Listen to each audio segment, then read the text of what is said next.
Alors la Loire, enfin, elle mérite l'attention on lui porte l'attention qu'elle mérite. C'est quand même extraordinaire ce fleuve majestueux qui mérite vraiment qu'on s'intéresse à lui, qu'on prenne soin, qu'on remonte un peu son fil d'eau, que le sable soit là, qu'on puisse y revenir, pêcher des plis comme dans le temps, enfin faire plein de choses extraordinaires sur ce fleuve. Que vous dire d'autre ? Moi je suis pêcheur professionnel depuis 30 ans maintenant et il a quelque chose d'extraordinaire et de magique. Tous les jours il est un éternel recommencement, il change, il évolue, il y a du vent, il y a de la pluie, il y a l'automne, ça devient tout roux, c'est magnifique, c'est extraordinaire, c'est vraiment quelque chose de magique à 2 pas de chez nous. Donc voilà, c'était juste pour vous parler un peu de la Loire. Merci.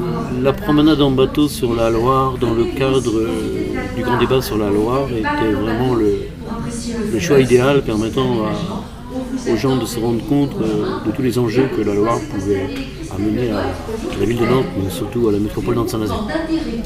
Merci à tous d'avoir organisé magnifiquement cette alternative. Ça c'est moi. Quand il m'a tiré le canon, j'ai loupé et donc j'ai pas vu. J'ai fait ça. Ah là, en fait, j'avais même pas vu que j'ai tombé dans la planche et j'ai loupé le canon et pouf, tombé à l'eau là. Alors, je suis nouvelle nantaise depuis juillet 2014 et le devenir de la Loire m'intéresse tout particulièrement. J'ai 2 enfants de 3 ans et 7 ans. Nous arrivons de Bordeaux, donc nous avons l'habitude de profiter des bords de Garonne et on aimerait faire la même chose à Nantes. Les bords de Loire, pour nous, ce serait un moyen de reprendre un peu la vie sur les bords de Loire, c'est-à-dire pouvoir s'y amuser, prendre un verre, discuter, partager du temps avec d'autres habitants, alors aussi bien pour les adultes, les personnes âgées que les enfants, pour qu'il y ait un peu de mixité au niveau des générations. Donc ce serait aussi bien de la pétanque que des bancs sous des arbres où les personnes âgées pourraient à la fois s'y reposer avec des aires de jeu pour les enfants, type un peu escalade, roller, skate, des jeux aussi pour les tout petits, mais aussi les adolescents qui souvent ont besoin d'être vus pour pouvoir mieux s'exprimer. Et puis aussi mettre de la couleur et de la verdure, peut-être des potagers communs où les gens pourraient venir gratter un peu la terre et échanger avec les personnes peut-être plus âgées qui s'y connaissent mieux. Et puis surtout pouvoir s'y promener à vélo, à pied, une mixité au niveau des transports. Et ne plus avoir que des parkings le long des quais, notamment au niveau de la gare maritime, puisqu'on voit qu'il y a un grand développement au niveau du château avec, je crois que c'est un miroir d'eau qui va être fait, et le parc du Dragon. Donc ce qui aurait été bien, c'est d'avoir une continuité sans interruption au niveau de la circulation, c'est-à-dire un terre-plein continu, soit sous forme de pont pour faire le lien entre les terre-pleins, puisque là pour l'instant on est souvent séparés par la traversée de voitures, donc ça empêche la continuité de la promenade. Voilà, autrement je n'ai rien d'autre à ajouter. Bonjour, alors sur le grand débat, je suis à titre personnel extrêmement satisfait de pouvoir contribuer à la construction de la ville de demain et de l'aménagement de la Loire.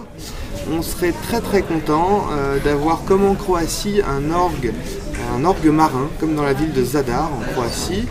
Et je serais aussi très content d'avoir une piscine dans les anciens chantiers navals, une piscine à débordement qui soit dans les anciennes cales. Et puis aussi, j'aimerais bien pouvoir me balader sur tous les quais de Chantenay en vélo et autour de la 3e grue qui n'est pas encore restaurée, qui est une grue qui est à Chantenay, près des locaux de Royal Deluxe. Voilà, c'est tout. C'est drôle parce que juste dans une boîte noire et il y a juste une fente entre les 2 rideaux. On voit la Loire, des quais avec des croisillons en béton et puis les façades du quai de la France. En fait, ça résume toute l'histoire finalement. Ça résume l'histoire de Nantes.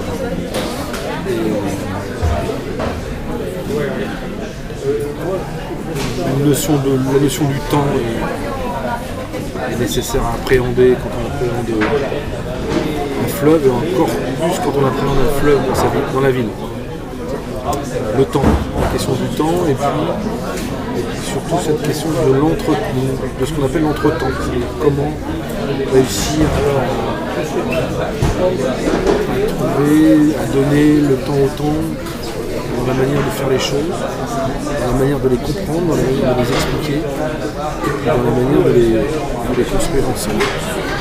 Et je pense que c'est sans doute la leçon que peut nous raconter encore aujourd'hui, et nous racontera encore demain, la leçon du fleuve. La notion du fleuve Loire, et particulièrement du fleuve Loire qui a été largement tourmenté à Nantes, et qui mériterait de retrouver quelques gratitudes de la part de nous, humains. Donc je viens de faire l'expédition de l'Ardépa qui nous a permis de faire tout le tour de l'île de Nantes. Et c'était une très très belle matinée avec des commentaires assez complémentaires sur l'architecture, sur l'estuaire, sur la richesse littéraire aussi, picturale, artistique autour de la Loire. Et puis une vraie découverte de l'île de Nantes des deux côtés, donc c'était une très belle visite. Voilà, et la Loire pour moi c'est un trait d'union entre deux rives, entre aussi les deux grandes métropoles Nantes et Saint-Nazaire. Et ce que je trouverais assez symbolique dans ce trait d'union, c'est que le pont de Nantes-Saint-Nazaire puisse être l'aboutissement de la Loire à vélo et être rendu libre à la circulation des vélos un dimanche par mois, en été, enfin à trouver, mais qu'il y ait une appropriation de ce pont qui se trouve au bout de l'estuaire, trait d'union donc entre les deux rives. Sur Nantes, la valorisation de la Loire, je trouvais assez belle, assez réussie. Et la Loire, c'est un élément pérenne, un élément apaisant, qui fait du bien. Voilà. Voilà, moi j'adore participer à cet échange autour de la Loire. J'ai eu l'occasion d'échanger avec un poète, musicien, qui, parlant de la Loire, parlait de fleuve évanoui. J'ai trouvé cette formule assez géniale. C'est vrai que ce fleuve, il a un peu disparu de nos consciences. Il a été comblé pour une partie et surtout on a perdu un certain nombre de pratiques et d'usages. Et je pense que ce débat, c'est une sorte de reprise de conscience.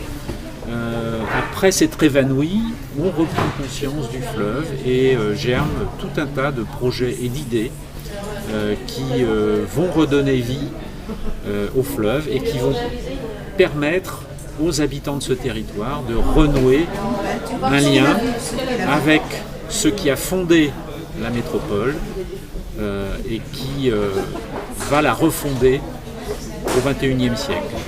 Moi, ce dessin il représente la Loire. J'ai peint ce que j'ai vu devant moi. Et pour moi, la Loire, c'est un fleuve. Il y a des bateaux qui passent sur la Loire et des fois, il y a des canards ou des animaux dans la Loire. Donc, Martine Stebler, coprésidente de la commission de débat. Je suis intéressée pour une minute de libre expression. Et mon intérêt pour ce débat, par rapport au vécu que j'ai pu avoir, l'expérience que j'ai sur la Loire et sur son estuaire, pendant des décennies, ça a quand même été un petit peu la guerre civile. Moi, ce que j'aime bien, c'est que là, du coup, on rend la Loire très publique.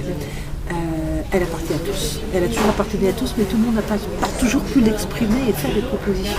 Là, elle n'est plus privatisée pour un usage ou pour certains acteurs. Donc, ce que j'aime bien, c'est la Loire publique. Ensuite, ce que j'espère, c'est qu'on arrêtera de fractionner la Loire.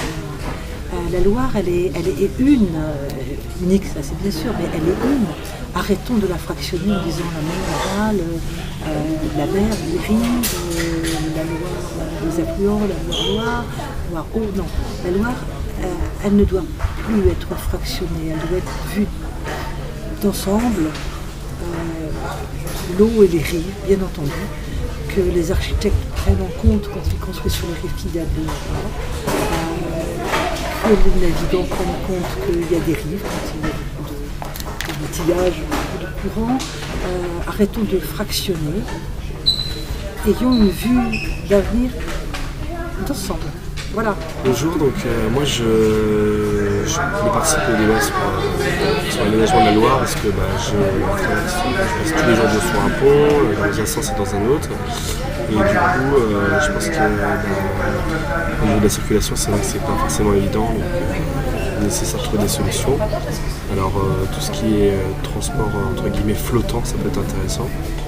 Donc voilà, ou peut-être construire des ponts.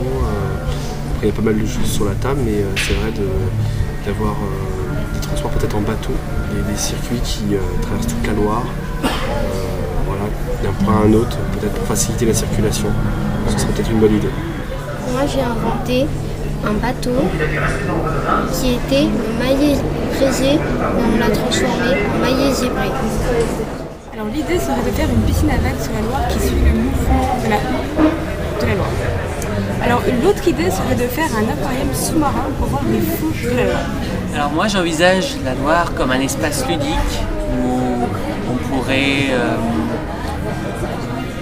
en profiter pour se promener sur un bateau, boire des coups, et puis avoir les choses, simplement passer le week-end sur la Loire. Alors la troisième idée, ça serait d'assécher la Loire pour pouvoir faire une grande autoroute qui arrive dans le centre de Contenay. Eh bien, sur la Loire, ce serait vraiment génial d'avoir une guinguette avec des petits concerts le vendredi soir pour que tous les Nantais puissent se retrouver au bord de la Loire avec des petits menus festifs. Voilà, ce serait bon enfant. De l'accordéon aussi, ça c'est vraiment chouette l'accordéon. Voilà. Une petite guinguette, ce serait vraiment super. Et toi, Annie? Et moi, je voudrais 2 ponts. Un pont pour les voitures et un pont peut-être à part pour les piétons, comme il y a déjà, les vélos. Mais un nouveau pont pour les voitures aussi, ce serait bien, ça bouchonnerait peut-être un peu moins. Voilà. Sur le pont transbordeur, de la Loire, sur le pont transbordeur, on y danse tous en rond. Et voilà. Je suis Gérard Marais, je suis président de l'association Bateaux du port de Nantes.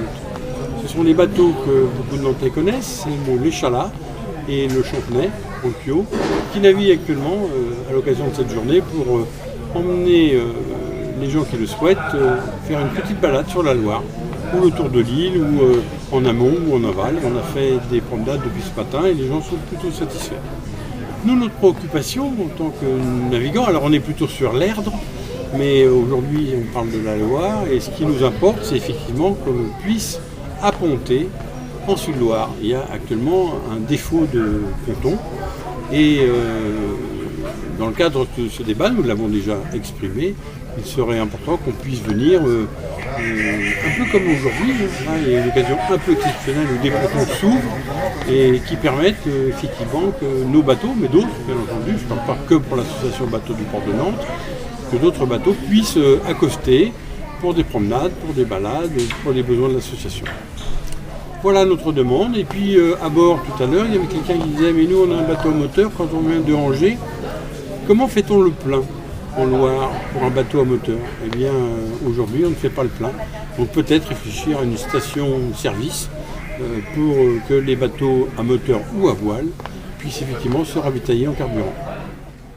Merci, et puis bonne continuation au débat, puisque je crois que les conclusions se feront le 30 mai.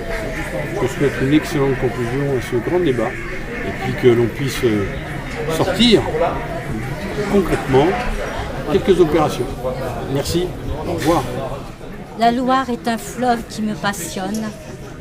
La Loire, nous pouvons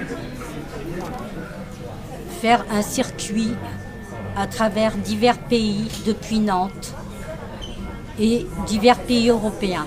Je souhaite que nous puissions préserver la faune, la flore. Ces éléments me paraissent très importants. J'aime beaucoup la Loire, j'aime beaucoup Nantes et j'aime beaucoup l'Europe. Voilà. La Loire s'est engagée sur Nantes. Effectivement, il y a beaucoup de travail à faire. Ne pas trop bétonner ses quais, ça me semble très important. Un autre franchissement à bien réfléchir avec les habitants de l'association.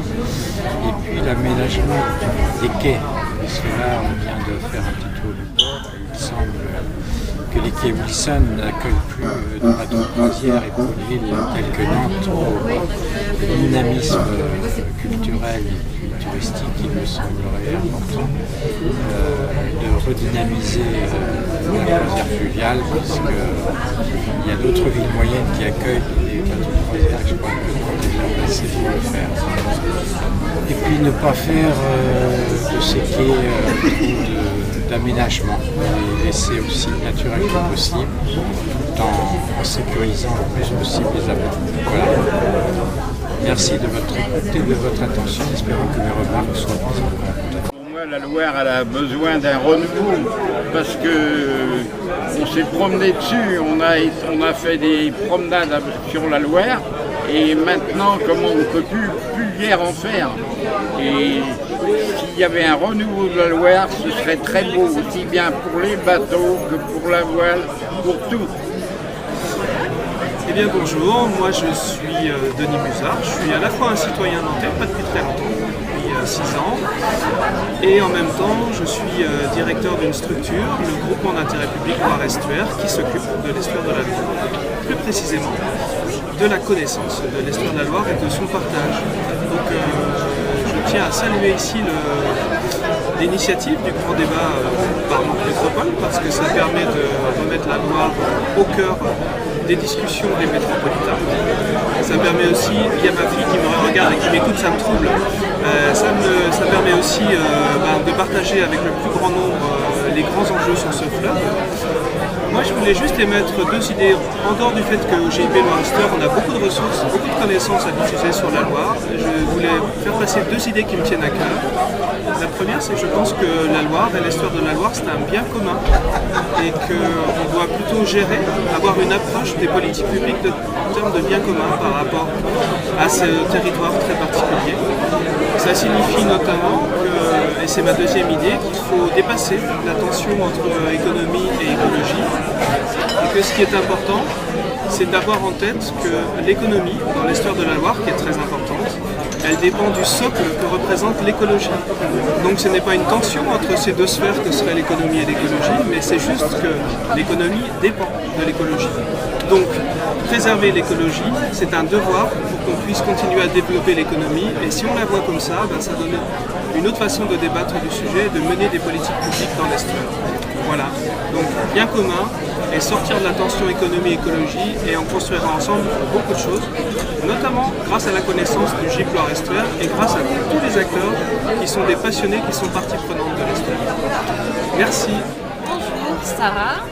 Je vais vous raconter une expérience. J'étais en week-end à Berlin, dimanche après-midi, il fait beau, et après un marché aux puces, on va dans un lieu qui s'appelle le Badeschiff. Et ce lieu, on rentre, sable par terre, une plage. Une plage, on entend du son, des DJ qui mixent. Et puis quand on rentre, on voit aussi un petit bar et aussi des cabines pour poser ses affaires. Et on avance, on voit un arbre avec des boules à paillettes dans l'arbre. Et on avance, on voit un ponton qui donne sur l'Esprit, le fleuve à Berlin. Et sur le ponton, il y a des transats bleus. Et derrière les pontons, il y a une piscine bleue dans le fleuve. Il y a des enfants qui vont se baigner dans la piscine. Et puis sur ce lieu-là, donc on peut s'asseoir sur les transats, boire un verre, écouter le son des DJ. On peut aussi louer un paddle et faire des paddles. Voilà, c'est vraiment un lieu super où les familles se côtoient avec des jeunes. Il y en a pour tous les styles. C'est quelque chose de très familial, de tout ouvert à tous. Et surtout, on profite nettement du fleuve avec une piscine dans le fleuve. Voilà. Je suis arrivé à Nantes en 2002 et j'ai eu la chance de pouvoir m'installer sur l'île de Nantes et de travailler à l'époque à la Halle 6 et maintenant au quartier. Et j'ai toujours été entouré de la Loire et c'est un sujet qui est très affectif pour moi. J'ai appris à apprendre l'histoire de Nantes et puis l'histoire de l'île, des îles. Aujourd'hui, je suis très heureux que ce débat existe, de pouvoir y participer par un cahier d'acteurs pourrait permettre aux Nantais de mieux comprendre l'île de Nantes, mais à travers la Loire, parce que c'est une forme de décadrage qu'on peut avoir quand on est sur l'eau. De connaître toute l'histoire des différentes archipels jusqu'à l'industrie navale, au quartier de la création aujourd'hui. Voilà. C'est assez unique de vivre dans une ville où, au cœur de la métropole, il y a un immense espace qui est une île. Les gens ne se rendent pas compte tous les jours, finalement, en passant les différents plans, que c'est assez anachronique en Europe de voir ça. Et tout le projet qui est mené sur l'île, dont je suis simplement le simple occupant et voire même profitant de tout ce qui m'est proposé, voilà, j'ai très envie que les choses se développent à ce niveau-là. Voilà ce que je voulais dire et merci pour que tout ça existe et que finalement de donner la possibilité qu'on puisse se réapproprier ce patrimoine. Merci. Alors, donc que dire sur le grand débat déjà, donc moi je fais partie de l'art débat et en particulier dans le cadre de ce grand débat qui était ouvert autour de la Loire, nous on s'est entre autres attachés à faire collaborer les enfants et en particulier à s'amuser de ce territoire qui jusqu'alors était un peu inexploité, en tout cas absent de certains sujets. Et donc pour cela on a utilisé un outil qu'on utilise souvent, donc qui sont les architeliers, les ateliers de sensibilisation à l'architecture et à la ville. Et on s'est servi de ces ateliers pour leur demander, si jamais ils avaient à franchir la Loire, finalement un pont, est-ce que c'est juste qu'un pont? Est-ce que ça ne peut pas servir à autre chose? Et à partir de ça, finalement le champ des possibles est ouvert, l'imaginaire peut rentrer en action. Et les enfants ont amené énormément de réponses. Et toutes ces réponses se sont transformées en maquettes qui sont aujourd'hui exposées dans le cadre de ce grand débat. Et sur ces maquettes, finalement, on se rend compte qu'un pont, ça peut pourquoi pas devenir une piscine, quelquefois une plage, d'autres fois un espace de promenade planté. Quelquefois, ça sert aussi de belvédère pour regarder ce qui se trouve autour. Et finalement, on se rend compte qu'autour de la Loire, il peut se passer énormément de choses. Finalement, à nous de jouer, en fait. Voilà. Bonjour. On vient de faire une balade à vélo sur les bords de Loire. Et donc, puis on a discuté avec les gens présents là sur la barge. Et donc, alors moi, mon avis serait plutôt d'essayer de faire un transborder parce que ça correspond à l'esprit de Nantes. Et puis ça serait un pôle touristique pour Nantes. Donc, je verrais plutôt ça au transborder plutôt qu'un pont classique. Oui, alors moi j'ai fait la balade en vélo ce matin autour de l'île, là, et ça serait bien de pouvoir faire la balade complètement en bord de Loire, voilà. Il y a des coins magnifiques et puis il y a des coins où on ne voit plus la Loire. Donc ça serait bien de pouvoir faire le tour. Et ensuite j'ai fait cet après-midi la balade en bateau avec une dame du GIP qui donnait des commentaires que j'ai trouvé très intéressants. Je m'étais dit qu'une matinée avec l'aspect que l'on découvre en bateau et puis ensuite une demi-journée avec une balade en vélo où on lit des textes littéraires, c'est très complémentaire. C'est très agréable d'organiser ça. Voilà, je vous remercie.